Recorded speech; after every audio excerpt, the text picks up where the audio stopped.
Welcome to Passionlist, where every story is a doorway and every lesson is a step toward the person you're meant to become.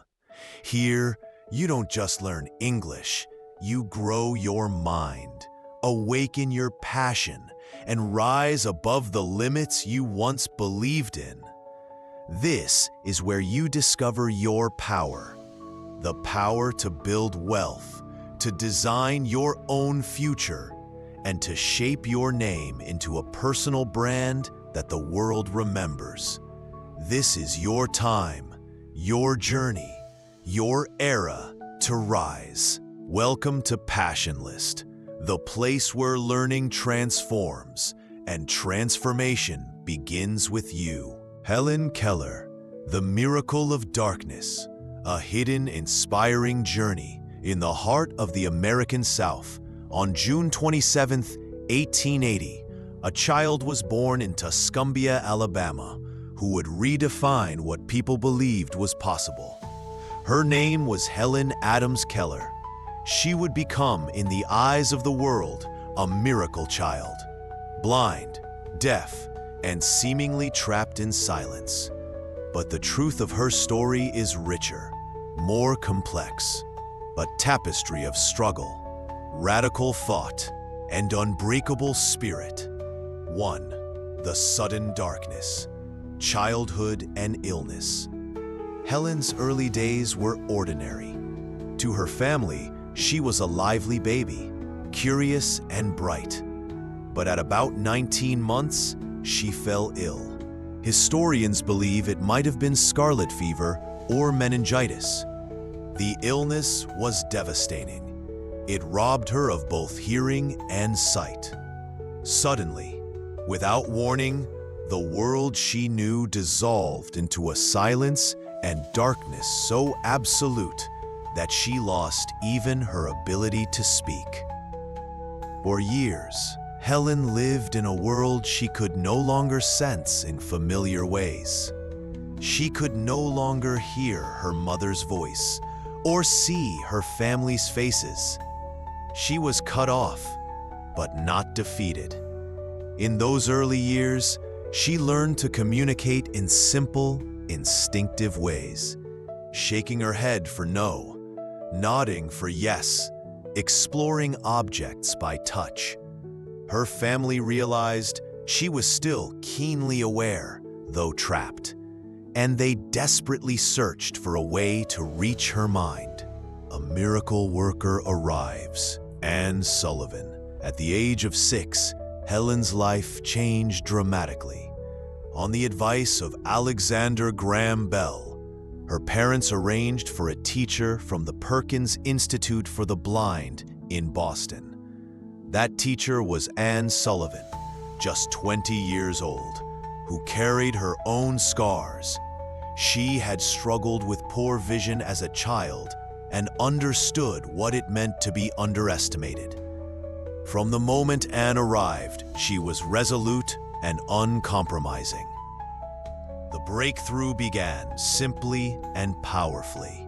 A doll was placed in Helen's hand, and Anne spelled doll into her palm, over and over, D-O-L-L.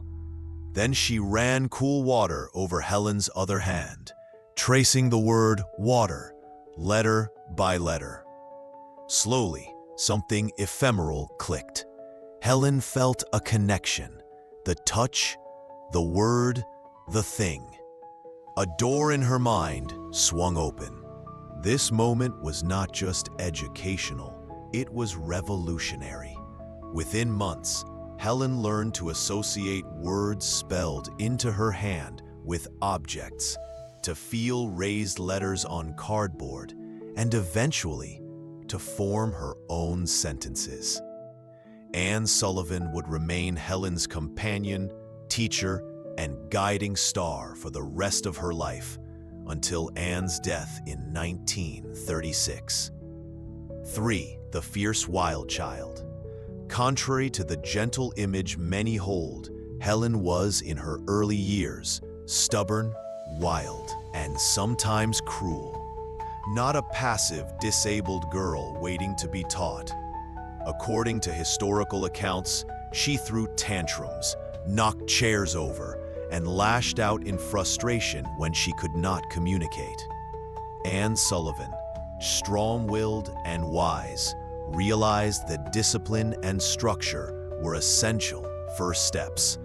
She insisted on being Helen's sole authority and took her away from her family for a time, living in a small cottage so the two could work without distractions. This fight for language was not just about letters, it was a crucible. Helen had to trust Anne with her entire world, and Anne had to believe, against all odds, that Helen could grasp it. 4. Learning the world, education and growth. Helen's education progressed in stages that many would consider miraculous.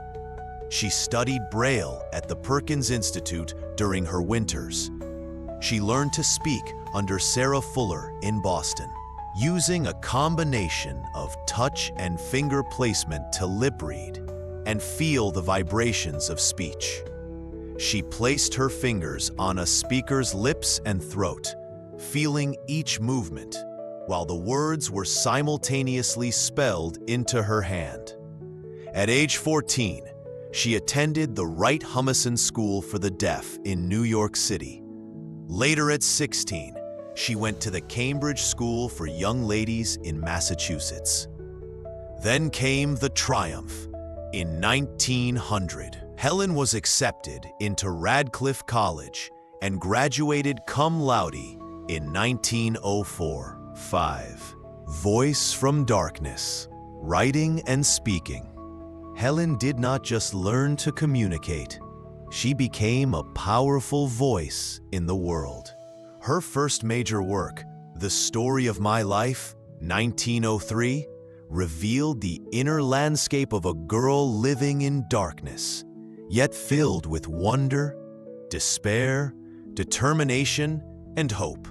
She continued to write. Optimism, also 1903. The World I Live In, 1908. Light in My Darkness, and more. One lesser-known piece is a short story she wrote at age 11 called The Frost King, inspired by the fall leaves and her imagination of frost fairies. But that innocent story led to a major controversy. She was accused of plagiarism, a serious blow to her credibility. Despite such attacks, Helen kept writing. She knew her voice mattered, not just for herself, but for others who were silenced by society. 6. Beyond inspiration, a radical activist. Many know Helen Keller as a symbol of triumph over disability, but far fewer know about her radical politics. She was not content to be a passive inspiration. She was a fierce advocate for the oppressed. Helen joined the Socialist Party in 1909 and lent her voice to labor rights, anti-capitalist causes, and social justice. She understood deeply that poverty, disability, and inequality were intertwined. She was also a pacifist, a proponent of women's suffrage, and a civil liberties crusader. She co-founded the American Civil Liberties Union, ACLU, in 1920. These aspects of her life are often glossed over in popular retellings, but they reveal Helen Keller as not just a miracle, but a fighter for structural change. 7. Critics, controversies, and the hidden struggles. Even a figure as celebrated as Helen Keller wasn't immune to criticism. Some skeptics accused her of exaggerating her disability or even faking aspects of it. Others questioned her authorship. Could a deaf-blind woman really write such fluent prose? There were whispers, too, that Anne Sullivan destroyed her own teaching journals, so her methods wouldn't be replicated. making Helen's achievements seem even more mysterious. Moreover, Helen's political views made her a target. Her advocacy for socialism and workers' rights wasn't just symbolic, it was real, and for some, unsettling. In a world that preferred to sanitize her story into a feel-good tale, her voice was a challenge, and maybe that's why much of her radicalism was sidelined. 8. Legacy and later years. In 1913, Helen began lecturing, accompanied by interpreters, traveling around the globe to advocate for the blind, for women, for workers. She fought to end the institutionalization of people with disabilities, pushing for commissions for the blind in dozens of U.S. states by the 1930s. Helen's life was peppered with both public triumph and private pain.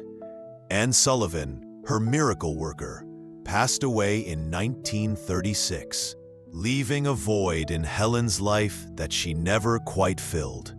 Helen continued writing, speaking, and fighting, but in her final years, she suffered a stroke in 1961 that forced her to withdraw from public life. She passed away on June 1, 1968, in Westport, Connecticut, aged 87. 9. Hidden influence, inspirations and parallels. Helen was not the first deafblind person to be educated. Long before her, there was Ragnhild Kåre, a Norwegian girl who lost sight and hearing and learned to speak, inspiring Helen's own breakthroughs. The title The Miracle Worker, play and film, comes from Mark Twain, who reportedly called Annie Sullivan a miracle worker for the way she unlocked Helen's mind. Her short story, The Frost King, reveals something profound. Helen's imagination was not limited by her physical senses. She envisioned fairies, jewels, changing leaves, a mind alive with creativity. 10. The unseen strength. Helen's journey was not a linear ascent. It was carved out of struggle, doubt, discipline, and radical love. Her struggles were internal and external. Internal, as she fought to form thoughts in darkness. External, as she challenged social norms, economic injustice, and ableist assumptions. She endured false accusations, political backlash, and personal loss. Yet she transformed her disability into a platform, her darkness into an illuminating force. She became not just an icon of inspiration, but a revolutionary spirit, using her voice for more than just herself, for every unheard, unseen person. 11. Lessons from her life for us. 1. Persistence. Helen's first breakthrough was simple: water spelled in her hand. But she didn't stop there. Her life teaches us that true change comes not from a single moment, but from relentless effort. 2. Courage. To learn, Helen had to trust Annie Sullivan utterly. That trust was not blind. It was earned through discipline and consistency. 3. Vision beyond sight. Helen could not see the world physically, but she saw its injustices, its potential, and its humanity. 4. Radical empathy. She didn't settle for personal success. She worked to change systems for laborers, the disabled, women. True greatness, she believed, comes with responsibility. 5. Creativity in adversity. Her imagination was her refuge and her weapon. Despite her limitations, she dreamed and she created. Helen Keller's life is often told as a simple fairy tale of overcoming disability. But the truth is far more powerful, more layered, more radical. She was not just the girl who learned to talk. She was a rebel, a visionary, an activist, and a champion for justice. In the dark, she lit a candle. In the silence, she raised a voice.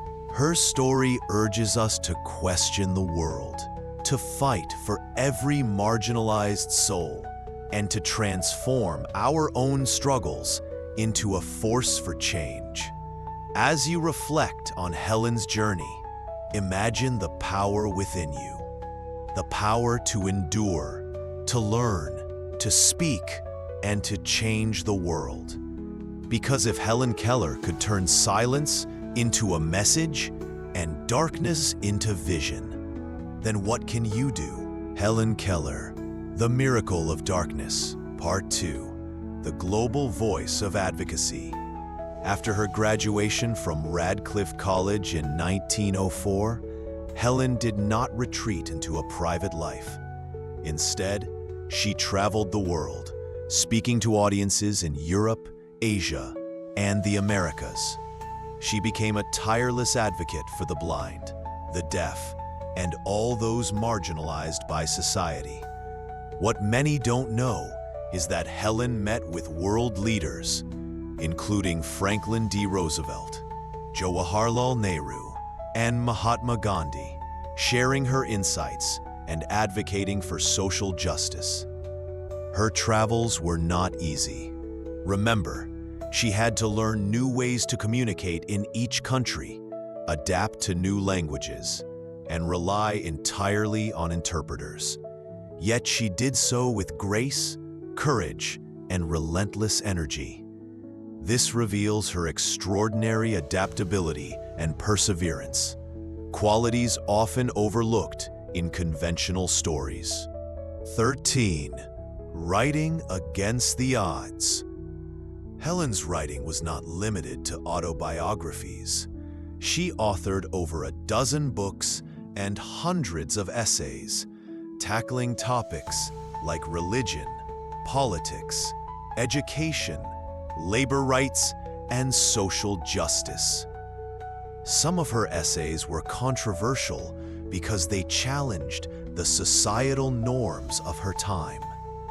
For example, in her essay on women's suffrage and labor rights, Helen boldly argued that women must not only gain the right to vote, but also transform society's economic systems to achieve true equality. This side of Helen is rarely highlighted, yet it shows her radical and fearless intellect. 14. Private struggles behind public triumphs. Despite public admiration, Helen's life was far from easy. She faced depression, frustration, and loneliness. Even after mastering language, she often described moments of isolation when the world's silence pressed upon her. Her bond with Annie Sullivan was her anchor, but it was also a complex relationship filled with dependency, love, and tension. Anne's guidance was strict, often testing Helen's patience, yet it was precisely this discipline that helped Helen unlock her full potential. 15. Helen Keller's hidden inspirations. Loved poetry, often memorizing lines from Shakespeare, Longfellow, and Emerson through tactile methods. She had a lifelong fascination with nature, feeling leaves, the wind, and flowers with intense focus, as if each sensation told a story.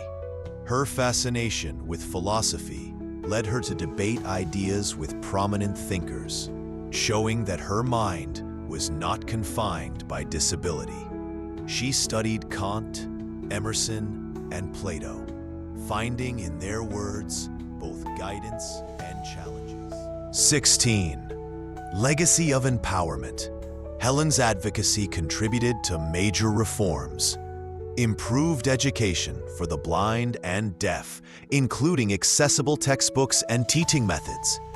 Promotion of social equality, women's rights, and labor reform, raising global awareness about the potential of people with disabilities. By the time Helen passed away in 1968, she had not only transcended her own limitations, but had transformed society's perception of disability. She became a beacon of hope, demonstrating that physical limitations cannot define mental and moral capacity. 17. Lessons to learn from Helen Keller's life. Her story is not just historical, it's a blueprint for overcoming challenges in every human life. Here's what we can take away. 1. Persistence conquers barriers. Helen's breakthrough with Annie Sullivan was the result of repeated effort, showing that consistent work beats talent alone. 2. Adaptation is power. Living without sight and hearing, Helen developed alternative ways to learn, communicate, and understand the world. A lesson in resilience and innovation. 3. Education transforms reality. Learning language and literacy gave Helen access to ideas, power, and freedom. Knowledge is not just information, it is liberation. 4. Courage is essential. Every moment of Helen's life involved trusting the unknown, embracing discomfort, and daring to confront societal expectations. 5. Empathy multiplies impact. Helen used her voice to fight for others, the blind, the deaf, workers, women, reminding us that true success is measured by the lives we uplift. 6. Limitations are not final. Disabilities, setbacks, or social obstacles do not define potential. Helen's life illustrates that the human mind, when fueled by determination and imagination, can achieve what seems impossible. 7. Imagination thrives despite obstacles. Helen's love for poetry, philosophy, and nature shows that the mind can create richness even in absence of senses, teaching us to value mental creativity over physical limitations. Final thoughts for the viewer. Imagine a world without sight or sound, and then imagine someone turning that darkness into light for millions. Helen Keller's journey teaches us that the human spirit is unbreakable. Knowledge and persistence can unlock doors that seem forever closed. Empathy and advocacy can transform society. Her life is a call to action. Don't wait for circumstances to improve. Use the tools you have, your mind, your heart, your courage to create impact, inspire others, and redefine what is possible. So next time you face a challenge, remember Helen, a girl born into silence and darkness, who spoke, wrote, fought, and changed the world. And ask yourself, what impossible thing will I achieve today?